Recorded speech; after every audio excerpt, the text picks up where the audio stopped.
வீரா மாறன் கிட்ட டிவோர்ஸ் பேப்பர்ல சைன் போட்டு கேக்குறாங்க. கண்டிப்பா போட்டு தரேன். நீ கேட்டு நான் எதை முடியாதுன்னு சொல்லியிருக்கேன். ஆனா ஒரு கண்டிஷன் இருக்கு. எனக்குன்னு சின்ன சின்ன ஆசைங்க இருக்குது. அதை நீ நிறைவேற்றி வைக்கணும்னு சொல்ல, நமக்கு இவன் கிட்ட இருந்து டைவர்ஸ் வேணும். அதுக்காக இவன் சொல்றதுக்கு ஒத்துப்போன்னு சொல்லிட்டு வீராவும் ஓகே சொல்றாங்க. சரி, என்னோட ஆசை என்னன்னு நான் அடுத்த எபிசோட்ல சொல்றேன்னு சொல்லிட்டு மாறன் அங்கிருந்து கிளம்புறாரு.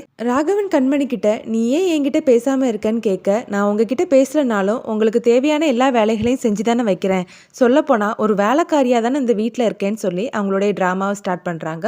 அப்படியெல்லாம் பேசாத கண்மணி, என் கூட கடைக்கு வான்னு ராகவன் கூப்பிடுறாரு. அதெல்லாம் வேண்டாங்க, மறுபடியும் அங்க வந்து அவமானப்படுறதுக்கான்னு கண்மணி அழுறது மாதிரி நடிக்கிறாங்க.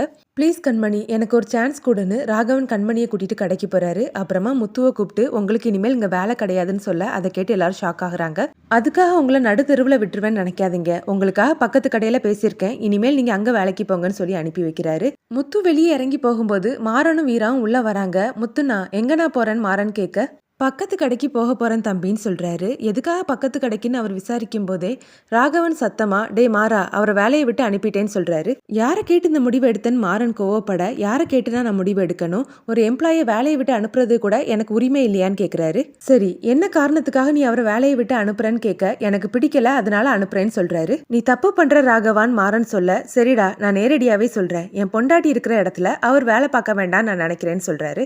உனக்கு எதுவும் தெரியாது ராகவான் மாறன் பேச, எனக்கு எல்லாம் தெரியும்டா, நான் என்ன சின்ன குழந்தையான்னு ராகவனும் எதிர்த்து பேசுறாரு. இதை பார்த்த முத்து, வேண்டாம் தம்பி, 2 பேரும் சண்டை போடாதீங்க, நான் வேலைக்காரன் தானே, நான் கிளம்புறேன்னு சொல்லிட்டு கிளம்புறாரு. ராமச்சந்திரன் கடைக்கு வந்ததும் கண்மணி கிட்ட உனக்கு சிரமம் இல்லைன்னா டெய்லியும் நம்ம கடைக்கு வாமான்னு சொல்லி கூப்பிடுறாரு. இல்ல மாமா, அதெல்லாம் கஷ்டம்னு கண்மணி சொல்றாங்க. சரிம்மா, உனக்கு டைம் கிடைக்கிறப்போ நம்ம கடைக்கு வந்துட்டு போன்னு சொல்றாரு. அப்புறமா ராகவன் கிட்ட பனாரஸ்ல இருந்து துணிமணியெல்லாம் வந்துட்டான்னு கேட்க, ஆமாப்பான்னு அவரும் சொல்றாரு. அப்ப முத்து கிட்ட அது எந்த துணிங்கிறதெல்லாம் சொல்லி கொடுத்துரு, அப்பதான் அவன் வியாபாரம் பார்க்க முடியும். ஆமா, முத்துவை எங்கன்னு கேட்க இந்த ப்ரோமோ முடியுது.